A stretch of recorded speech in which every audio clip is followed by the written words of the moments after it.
Bonjour. Bonjour, Marianne Lafrenière. Bonjour, Emmanuel Tin. Bonjour, Emmanuel Tin. Bonjour, Patricia Chapeau. Bonjour, Patricia. Bonjour, Patricia Chapeau. Je vais tout d'abord vous lire les règlements de la présentation.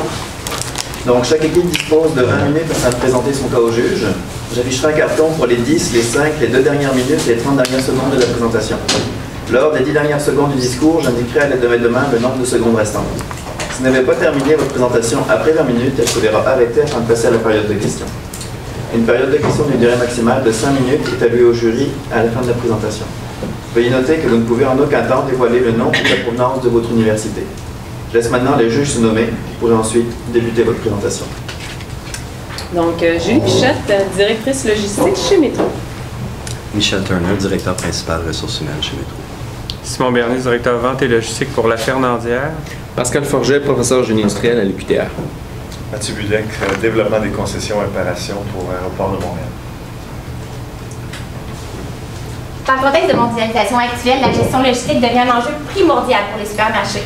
Prévoir à court, moyen et long terme vous permettra de poser les actions optimales afin d'atteindre vos objectifs. Nous sommes Planification, là où la planification et l'action se rencontrent. Équipe composée des collègues Emmanuel Poutin, Patricia Chabot ainsi que moi-même, Marianne Lafrenière. Nous sommes ici pour répondre à un mandat très clair. Donc, tout d'abord, revoir la planification logistique de votre nouvel entrepôt à Laval. Ensuite, voir le transfert de budget qui devra s'effectuer. Et finalement, donc, vous présenter un plan logistique détaillé. Afin d'y parvenir, nous allons tout d'abord vous présenter un diagnostic préliminaire, ensuite y aller avec les recommandations et terminer par une mise en œuvre. Donc, tout d'abord, avant de vous présenter les recommandations et les solutions, c'est important de bien planifier l'entreprise autant dans son environnement interne qu'externe, c'est-à-dire ses forces, ses points améliorés, ses opportunités et ses menaces. Donc, si on commence avec ses forces, on peut voir que vous êtes un chef de file dans l'industrie. En effet, vous avez 8 entrepôts, 300 magasins juste ici au Québec, donc c'est très impressionnant. Vous avez à cœur la santé et la sécurité de vos employés. Aussi, vous avez une bonne répartition d'entrepôts. En fait, vous êtes situé à Québec et à Montréal et vous avez bien séparé, en fait, que pour que le sec et le frigo puissent vraiment être séparés et ainsi avoir une meilleure logistique optimale. Si on regarde du côté des points améliorés, vous avez un centre de distribution actuel à Montréal, un peu plus vieux, en effet, il est plus de 10 ans, en effet, et la capacité maximale est atteinte. Donc, à ce moment-là, on va devoir travailler là-dessus. De plus, vous effectuez encore avec un système papier. Donc, il y a peut-être un niveau écologie, un niveau technologie à apporter à ce niveau-là. Si on regarde du côté des opportunités, le bail de location vient à terme. Donc, pour vous, c'est une opportunité d'avoir un nouvel entrepôt à Laval. Donc, on va vous apporter quelques recommandations à ce sujet-là. Si on regarde du côté des menaces, c'est sûr que la concurrence est toujours là. Donc, c'est quelque chose à prendre en considération. Donc, pour les parties prenantes, c'est certain que l'entreprise est toujours partie prenante, mais encore plus les employés, parce qu'on parle ici de délocaliser dans le fond l'entrepôt. Donc, c'est sûr que les employés sont vraiment importants dans le projet. Ensuite, on a les partenaires et les fournisseurs, parce que c'est sûr que ça va changer une certaine logistique, et pas seulement pour vous, mais bien pour les fournisseurs et ceux qui vont aller chercher les produits directement en entrepôt. Et on a les clients, puisque si le service perd en qualité, à ce moment-là, c'est quand même eux qui rapportent les sous, donc à ce moment-là, les clients sont toujours à prendre en compte. Ensuite, on a quand même utilisé certaines contraintes, puisque vous êtes dans un milieu où les biens sont périssables, par exemple. Donc, il y avait aussi un syndicat dans votre entreprise. Vous avez d'ailleurs signé là, récemment pour 10 ans. Il fallait en tenir compte, puisqu'à ce moment-là, on ne pourra pas aller utiliser ou changer, là, faire des modifications comme on le veut. On a l'aménagement et la localisation. Vous aviez déjà acheté le terrain, donc c'est important d'en tenir compte. On a les autres centres de distribution, par exemple, pour les fruits et légumes, vous avez Québec déjà. Donc, c'est important de voir, là, comme vous en avez un à Québec, de peut-être pas les situer directement à côté de celui qui est déjà en place. On voulait aussi prendre en compte les 10 prochaines années, puisqu'on construit un nouvel entrepôt, donc ça ne sera pas à changer dans 5 ans, certainement. Donc, à ce moment-là, c'était vraiment une vision à long terme qu'on voulait aller chercher. Et toujours aller chercher la qualité, la quantité et les moments, et toujours au moindre coût, comme c'est des biens essentiels, donc toujours garder les coûts au plus bas pour rester compétitif.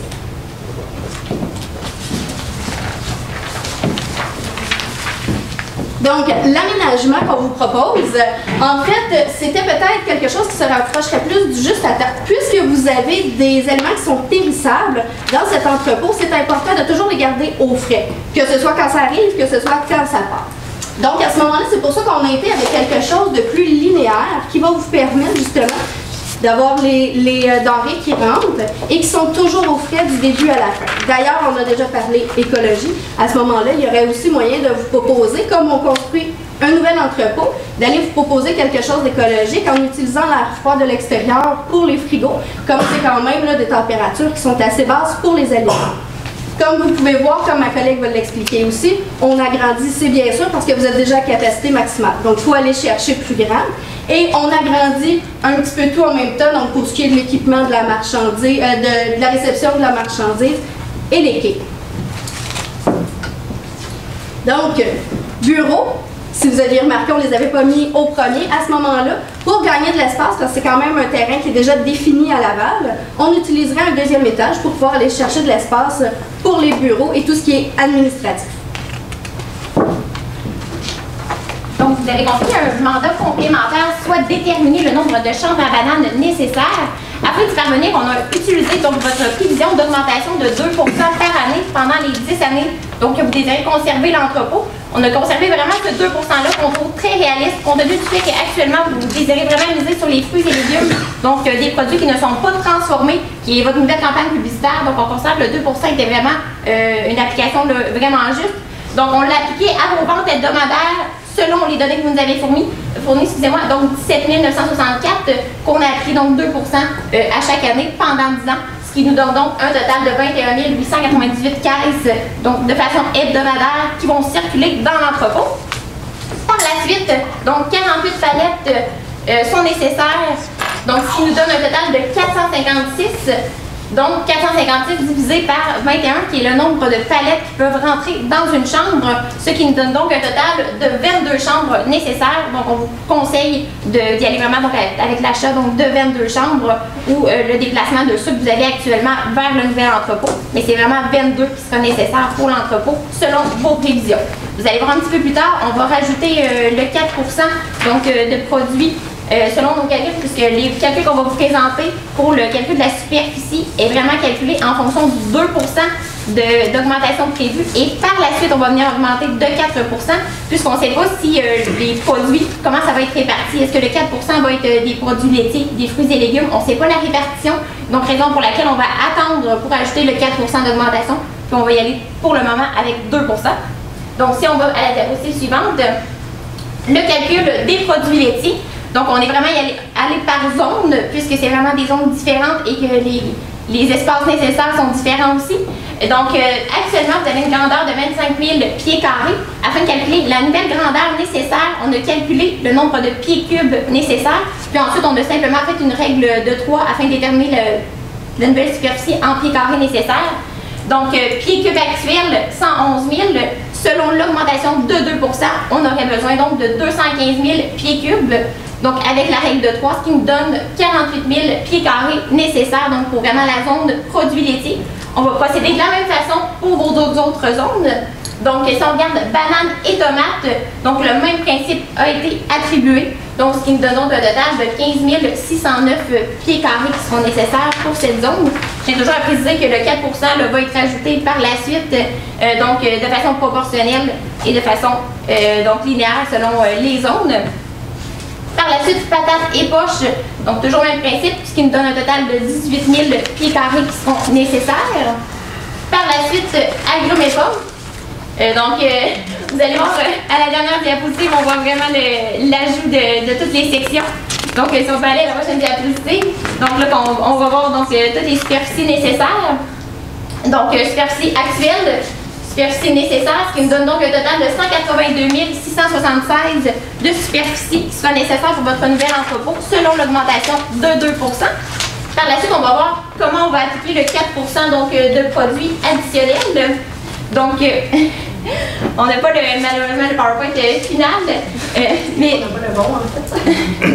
Mais le 4 % donc, additionnel a été appliqué donc, selon le prorata. Donc, on a trouvé que c'était 1,46 de superficie totale qui qui avait été augmenté. Donc, on a vraiment additionné, excusez-moi, toutes les zones, puis ce qui nous a donné une proportion de 1,46 d'augmentation qu'on a appliqué par la suite au quai, au garage, ce qui nous a donné au total un total de 1,71 d'augmentation. À ce montant, on a vraiment ajouté le 4 en fait, là, sur 10 ans, on augmente de 21,9 donc la totalité donc, des produits qui vont circuler dans l'entrepôt.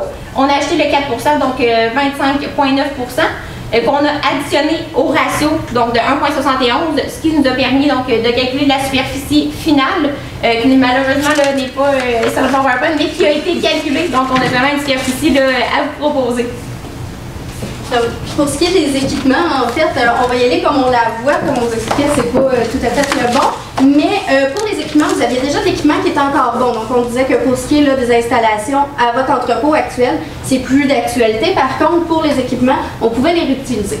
À ce moment-là, vos chariots élévateurs qui servent à aller chercher la marchandise et à la porter dans l'entrepôt, mais qui malheureusement ne peut pas aller plus que 16 pieds. Donc, vous en avez déjà 2 et on vous conseillerait l'ajout de 2 autres. Pourquoi? Parce que l'important, ça serait vraiment de transférer les denrées rapidement du camion à l'entrepôt. Donc, à ce moment-là, de pouvoir aller chercher une vitesse en voulant défaire les denrées des camions. Ensuite, monte-charge, vous en avez déjà 12. On considère que ce serait important d'en mettre 3 pour éviter, dans chaque chambre, comme vous avez pu voir tantôt, éviter peut-être qu'il y ait des collisions, que chacun ait sa section. Donc, à ce moment-là, on vous en ajouterait pour en avoir 4.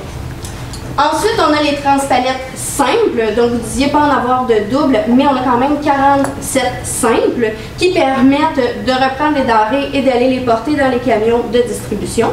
Donc, à ce moment-là, on ne vous conseillerait pas de retourner chercher des nouveaux transpalettes simples. Par contre, peut-être des doubles, ça pourrait être intéressant pour justement accélérer votre rapidité pour refaire les camions. Donc, je continue avec les technologies. Vous nous avez précisé que les technologies étaient déjà présentes dans l'entreprise. Par contre, nous, ce qu'on vous propose, c'est vraiment de les améliorer. Donc, de créer une gestion de logiciels intégrée pour que toutes les composantes de l'entreprise puissent vraiment s'intégrer ensemble, pour que la comptabilité puisse comprendre ce qui se passe à l'entrepôt, pour que l'entrepôt puisse comprendre ce qui se passe dans l'administration, pour que tout le monde puisse communiquer ensemble. Donc, la participation de tous les départements à ce niveau-là. Donc, ça va créer une meilleure efficience dans l'entreprise, puisque tout le monde va communiquer, tout le monde va comprendre ce qui se passe un peu partout dans tous les départements. Donc, ça va créer une certaine rapidité d'exécution. De plus, ce qu'on veut proposer aussi dans le logiciel intégré, ce serait vraiment des codes. Donc, lorsque les fournisseurs vont arriver, juste d'avoir nos propres codes, donc les mettre dans le logiciel pour que les manutentionnaires, à ce moment-là, puissent savoir quelle denrée vient d'arriver, que les commandes puissent être acheminées et à ce moment-là, le manutentionnaire qui reçoit sur son appareil la commande qu'il a à recevoir et qui peut ensuite la faire, puisque vous nous avez précisé au départ que ceux-ci arrivaient au début de la journée et que c'était un peu mélangé, ils ne savaient pas exactement ce qu'ils allaient faire dans la journée. À ce moment-là, ce serait vraiment d'aller préciser ce qu'ils vont faire, de vraiment avoir une idée claire. Donc, peut-être au niveau du temps, peut-être savoir, par exemple, à 10 heures, cette commande-là doit être complétée, donc doit se rendre dans la zone de commande. Donc, à ce moment-là, aussi, avec les codes, ce que ça va permettre, c'est un système de premier entrée, premier sortie. Donc, on sait que la fraîcheur est très importante pour Métro. Donc, à ce moment-là, avec les codes, de savoir qui est entré le premier et de s'assurer technologiquement de savoir lui est entré le premier, lui sort le premier. Donc, à ce moment-là, c'est très intéressant. Aussi, la traçabilité des aliments, c'est très important pour vous, ainsi que pour les consommateurs. Ils veulent savoir où vont leurs aliments, d'où ils proviennent. Donc, à ce moment-là, vous allez pouvoir savoir son où dans l'entrepôt pour vous, mais aussi, on pourrait penser à long terme, à savoir de quelle ferme ils viennent, de quelle production ils viennent. Donc, à ce moment-là, ça peut être très intéressant pour le client d'avoir cette traçabilité des aliments-là. Donc, c'est ça. Donc, du réception, des lots identifiés, la gestion des commandes qui va être plus efficace, la confection de la commande qui va être vraiment simplifiée et ainsi la livraison qui pourrait être plus rapide, donc une efficience du système. Donc, main-d'œuvre, comme je l'ai déjà mentionné, on a une majorité, plus de 200 employés qui sont syndiqués actuellement et pour les 10 prochaines années, on a une convention. Donc, à ce moment-là, c'était important de justement revenir pour peut-être les aider et les impliquer davantage dans tout le processus. Donc, à ce moment-là, on parlerait de rencontres journalières le matin, comme certaines personnes ne savaient pas trop où aller. C'est encore toutes des factures papier. Donc, à ce moment-là, avec un système d'information technologique et avec une rencontre, ça pourrait nous permettre peut-être de faire un petit suivi de ce qui est à venir et d'ainsi impliquer chacun, autant gestionnaire qu'employé, pour permettre là, vraiment l'implication de tout le monde. Ensuite, une transparence, c'est certain. Plan de communication à partir du moment où la décision est prise, puisque c'est important, c'est eux qui vont pouvoir nous aider dans ce projet-là, donc c'est important d'avoir une grande transparence avec eux. Ensuite, les coûts, parce que justement, ça pourrait être lié à d'énormes coûts, si on parle de mise à pied, de départ de nouvelles formations à ce moment-là. Donc, il y a de grands coûts. Formation embauche, justement, comme on déplace l'entrepôt, c'est possible que certaines personnes s'en allent, partent avec leurs connaissances sans transfert de ces connaissances-là. Donc, à ce moment-là, ça engage des coûts. Certaines personnes aussi pourraient ne pas apprécier, ce qui pourrait engendrer, encore une fois, des coûts. Donc, en ce moment, on est plus à la partie budget. Donc, vous avez demandé d'établir notre situation par rapport à un budget. On a séparé ça en 4 catégories. Donc, le plan de communication, la construction, donc vraiment la majeure partie du nouvel entrepôt, l'équipement, l'aménagement et le déménagement, puisqu'on a un transfert à faire. Donc, la construction, qu'on a évalué à 50% des coûts. Le plan de communication à 15%. Le plan de communication, c'est vraiment par rapport à nos employés, vraiment pour qu'ils se soient intégrés, qu'ils se sentent participants dans l'aventure du transfert. Si on parle de l'équipement, 15% additionnel et l'aménagement et le déménagement qui va devoir se faire pour un total de 20% du budget. Donc, pour ce qui est de la mise en œuvre, puisque vous nous aviez donné un délai de 2 ans, à ce moment-là, il fallait prévoir à ce que vraiment tout soit en place dans les 2 prochaines années. Donc, si on regarde ce qui est plus à court terme, donc c'est certain que vous avez déjà le terrain. Par contre, on n'avait pas l'information à savoir est-ce qu'il y a une étude qui a été faite, puisque vous partez de Montréal pour aller à Laval. C'est important d'avoir un terrain qui va être près aussi des grandes artères, par exemple, pour pouvoir transporter les denrées rapidement. Ensuite, la construction, c'est certain. Donc, il faut construire l'entrepôt, ce qui va se faire à court terme, puisqu'après ça, on va avoir plusieurs installations à faire au sein même de l'entrepôt. La main-d'œuvre, on a mis court, moyen et long terme parce que puisque tout au long du processus, vous allez avoir les tenir informés, vous allez avoir de la formation et si on parle à plus long terme, il y a toujours de la mise à jour à faire avec nos employés. Système d'information oblige. Donc à ce moment-là, avec la main-d'œuvre, ça va être important de faire un suivi à long terme. Technologie, court, moyen et long terme, parce que vous avez déjà un système en place qui n'est pas utilisé au maximum de ses capacités par contre. Donc, ça serait important d'aller chercher ces côtés-là, de pouvoir les intégrer à ce moment-là et vraiment d'avoir une gestion intégrée de toute l'entreprise. Donc, court terme, puisque vous avez déjà un système, ça serait à revoir. Moyen et long terme, pouvoir développer les autres modules qui ne sont pas utilisés pour le moment à ce moment-là. Et peut-être aussi les améliorer là, selon les nouveaux besoins avec le déménagement. Vous avez le plan de communication, court, moyen et long terme pour permettre la transparence. Donc à ce moment-là, déjà expliquer à vos employés ce qui va se passer, comment ça va fonctionner et au fur et à mesure les tenir au courant, leur permettre de donner leur opinion sur le projet. Donc ça serait très important de commencer immédiatement le plan de communication, mais de toujours le continuer, entre autres par les formations par exemple, pour la mise à jour des technologies. Équipement, à partir du moyen terme, parce que pour le moment, ça va être la construction de l'entrepôt. Suivi et contrôle, à ce moment-là, vous avez déjà un suivi qui permet de dire combien de boîtes sont faites par employé dans le moment.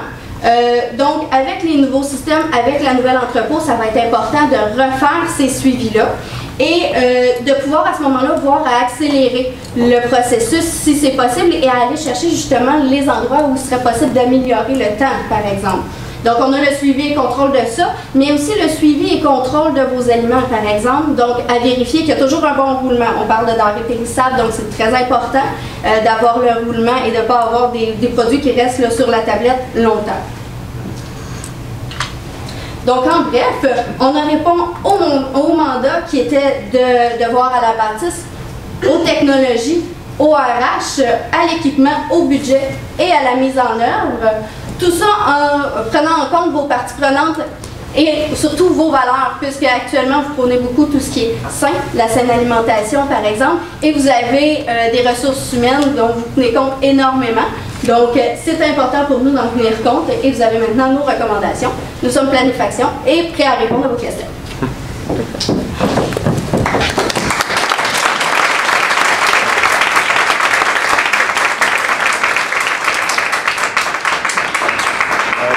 Est-ce que vous étiez capable d'estimer un peu le coût total de votre solution?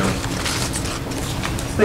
En fait, on ne l'a pas fait avec des chiffres simplement parce que selon les normes peut-être de Laval, si vous décidez toujours Laval, donc selon les normes, selon les plans, donc ça peut changer. Puis côté hauteur, côté tout ce qui était pour les racks par exemple, ça va dépendre si on peut peut-être modifier les hauteurs pour vraiment s'ajuster à chacune des denrées, chacune des palettes si les hauteurs sont différentes. Donc à ce moment-là, c'est pour ça qu'on y était vraiment côté budget. À ce moment-là, on sait qu'est-ce qui va prendre le plus de budget, mais en chiffres, on n'a pas été plus loin. OK. Merci. Donc, si je reprends ton explication sur les hauteurs, est-ce que l'application de la règle 3 pour établir les superficies était une bonne solution? En fait, on croit que oui. En fait, c'était la solution la plus rapide et efficace afin de calculer vraiment la grandeur que vous aviez besoin.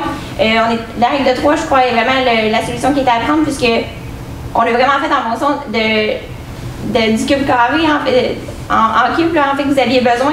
Donc, c'est sûr que ça va augmenter puis ça va refléter vraiment la grandeur que vous aviez besoin. Et en plus, c'est déjà efficace, si je peux me permettre, c'est déjà efficace ce que vous avez. C'est déjà très sécuritaire. Donc, c'est pour ça qu'on a gardé la même hauteur. Et au niveau des équipements, vous avez établi comment les nouveaux besoins?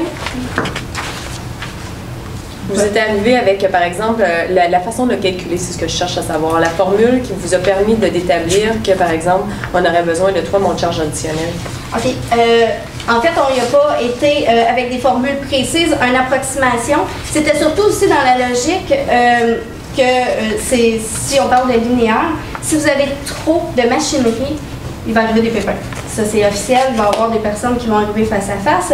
Puis, il faut considérer qu'il y a 3 types de machinerie. Donc, à ce moment-là, vous avez ceux à l'entrée qui peuvent quand même aller déposer des denrées. Vous avez ceux qui montent les denrées, puis vous avez ceux qui reprennent. À ce moment-là, on ne voulait pas en mettre plus, vraiment plus, parce que ça va devenir trop, ça va causer plus de problèmes. Donc, c'est pour ça qu'on y était avec vraiment une approximation de ce qui pourrait être nécessaire.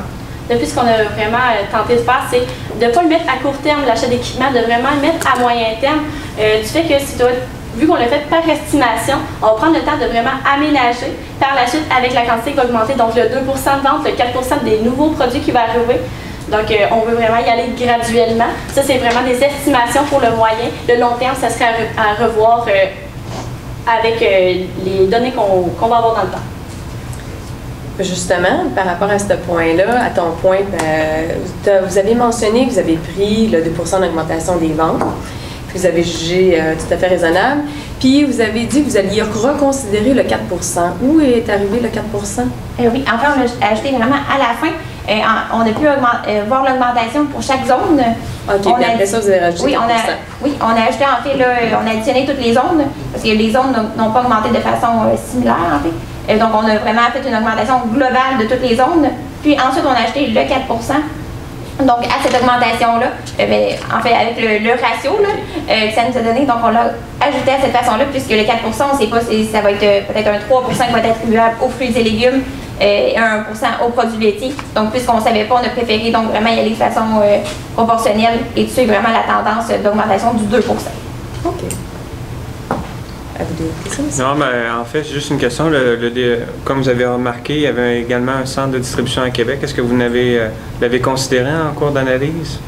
Bien, tout au long de notre analyse, on en a tenu compte parce que, comme vous étiez à Laval et à Québec pour les fruits et légumes, c'est sûr qu'il y avait une situation stratégique, certainement. C'est pour ça que Laval nous a quand même paru une solution logique pour le nouveau terrain. C'est quand même pas très loin. Ça évite beaucoup de circulation aussi. Donc, c'est pour ça qu'on a tenu compte tout au long en considérant que le choix de la nouvelle entrepôt était bon. Donc, vous déménageriez Québec à Montréal? Pas Québec, Montréal. OK, de Montréal à Montréal. De Montréal à Laval. Ouais, pardon. Mais ma question était sur Québec. Est-ce que vous le déménageriez ou vous le laisseriez là, dans votre analyse? Là? Non, Québec est là pour rester, oui, avec les deux. OK. Merci beaucoup pour votre présentation. Une petite question. Pensez-vous perdre des employés en passant de Montréal à Laval? Certainement qu'il va y avoir du mécontentement. Ça, c'est officiel. Peut-être des pertes, oui. Comme je disais, des fois, certaines personnes vont peut-être avoir tendance à quitter en emportant avec eux leurs connaissances, malheureusement. C'est pour ça qu'on a considéré un coût aussi, justement, de formation, de remplacement. Ah, c'est bien. Merci.